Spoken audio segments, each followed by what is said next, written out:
Did you see this thing with Mr. Beast and Rosanna Pansino? Did you see that? Girl, I had to watch a whole Trisha podcast.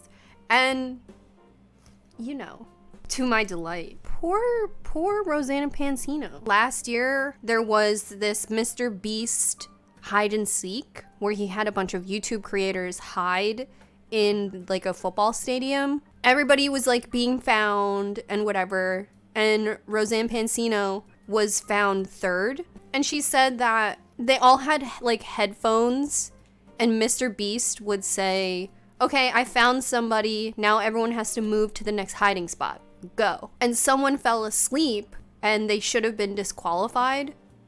And then Rosanna Pansino was getting to her next hiding spot and then she got caught. She would have been third place. But when Mr. Beast's team edited the video, they edited it more sensationalized and made Logan Paul the winner. And she was like, love Logan. He did not win. He got like fourth place. But they edited the video to make the like coolest, most popular people the winners. And it's kind of crazy because like she is like an OG YouTuber and still has like 15 million subscribers. Like she's not famous. She's very famous, just like maybe not a part of Mr. Beast's vertical. She was like, yeah, like I really supported Mr. Beast. I did the whole plant the trees initiative. So I wanted to be a part of this like creator hide and go seek. And then apparently she only got like 15 seconds of FaceTime in the video total. And she said it was over 24 hours of filming. And she said the person who got second place, who is Qcknd, who I have a fondness for because our names are similar. So Qcknd actually got second place, and he said that they edited him out of the video almost entirely. His vertical is like Spanish speaking. So I'm kind of like, okay, so they edited out the lady, and then they edited out the person whose community is mostly Spanish speaking. I totally believe it because Mr. Beast probably wanted to make a good video. Instead of it being like a cool community thing where like he's getting together all these creators, use them as props to make the most like SEO friendly video possible. Mr. Beast talks about money constantly. All of his videos are about money. But he also like very faithfully tries to present himself as somebody who is helping people. But then you hear the other side, and it was like he made this video to make as much money as possible. She had no idea that he was going to edit it this way because she thought it would be like an organic YouTuber thing. And she said she had worked with him in the past and like was watching his videos and supporting him and watching his interviews where he was like, I'm an authentic guy. So she didn't even expect this to happen. I saw some of the fallout and his like people are already like, she has no proof. I'm like, it makes me so sad because she also said like, I'm a really nice person. Like I don't want to cause any issues. So I didn't want to come out and be like, this happened. And then his whole army of viewers come attack me. And she was like, but I want to start standing up for myself. And then his whole viewers were like, she doesn't have any proof. Yeah, it's not normally something I would find interesting either. But a couple months ago, you might remember Jacksepticeye got clocked for saying that like Mr. Beast kind of ruined YouTube. I like Jacksepticeye. I've never watched his videos. I just think like I like him. I've always kind of had that feeling about him, I think. Is that safe to say? When Velonius went to Creator Clash, I was like, say hi to Jacksepticeye. I don't know. So when Jacksepticeye was like, oh, Mr. Beast kind of like, I was kind of like, ooh, I'm listening. Ooh, what? And now she is saying like, I was in this video for hide and seek. I actually got third place. I was excited that I got third place. I spent over 24 hours filming this video with you. And then you edited it to look like I was barely even fucking there. So a boy could win. So that your audience could be like, rah, rah, rah, here's my money. I feel like he optimizes all of his videos to make every single penny possible. And you can't clock him for it because then he buys like a high school, a gymnasium or something. You're like, oh, that's pretty cool. This, I feel like, pulls the curtain back a little bit on how much he just optimizes every single moment of his videos.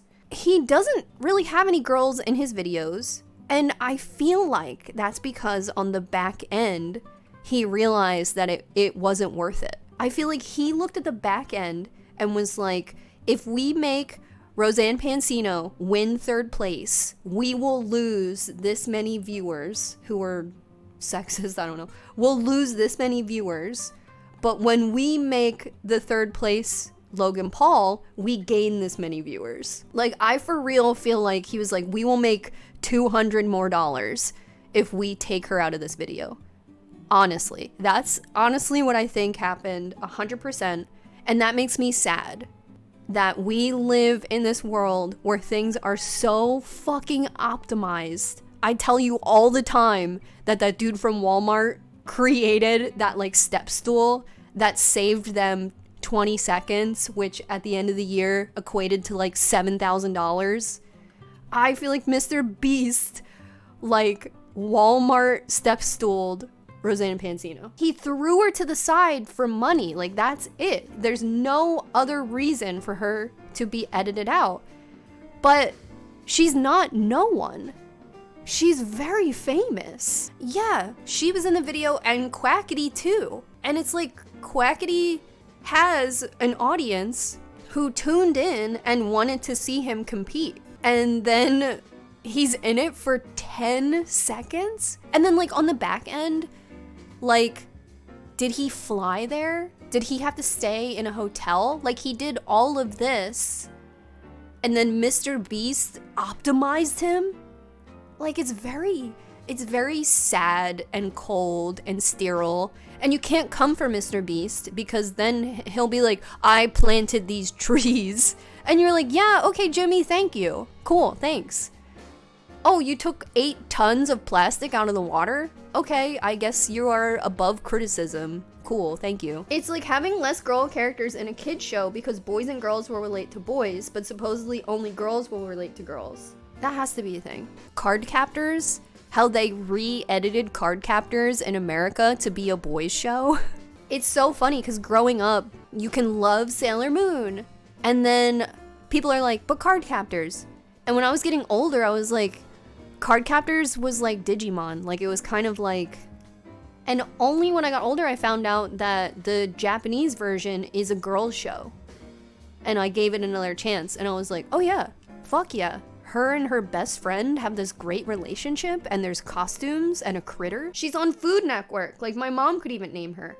Yeah, like, don't you want to have these people in your circle? I surely would. So for Mr. Beast to replace her in the video with a boys YouTuber, like a boys YouTuber, and I'm not here to deny Jake and Logan Paul's celebrity. They are huge celebrities that have breached the levels of YouTube out in the world. It is very advantageous to Mr. Beast, who probably put Logan in the thumbnail. And all the boys who love Logan, who have Logan Paul backpacks for real and go to school and drink Prime, like, those are all of his views. And he prioritized that because it was much easier to take this, like, quiet and polite woman out of your video because she's always been nice to you, so you knew that you could. Like, I don't think they would have done that to Tana because Tana's aggressive. So it's like another slight to this woman who is nice and polite in the industry, who also has to like fight for being nice and polite. I watched Trisha's podcast that interviews her, which is where the story came from. And she said that she was interviewing to get on this cooking show, and it was like her and another person, and they picked the more controversial person because she wanted to have this like really nice cooking show, like the British Bake Off, that is just like nice and a good time and low drama. And they went with a drama person because they said it was better television. So this is a woman who, despite, you know, being completely incentivized to be a chaotic person still is nice. And it to no one's favor. It's so sad. I agree, not to mention that Rosanna is like 4'10". They probably saw her as this little girl instead of smart, kind, and successful woman she is. So she said that they even said she was the biggest competition because she was Lil. So she was like feeling good about that. And then they edited her out of the fucking video. She also said that it was against the rules, I guess, to like hide in the ceiling or like break something to hide in it, or like dump out a trash can and hide inside of the trash can. Like, it was against the rules to like fuck up anything in the environment. And she said that the guy who won ended up winning because he hid in the ceiling. So she was like, technically, I should have been second place because he should have been disqualified. It was in the rules that you couldn't do that, but I guess it made good video content for him to have been in the ceiling. So they went with it anyway. So she followed the rules for nothing. It just makes me so like upset for her, I guess. Like, obviously I don't know her, but something that I am sensitive to is just like the deterioration of media and concepts at large. Like, things being optimized to squeeze every single fucking dollar out of you just makes me so sad.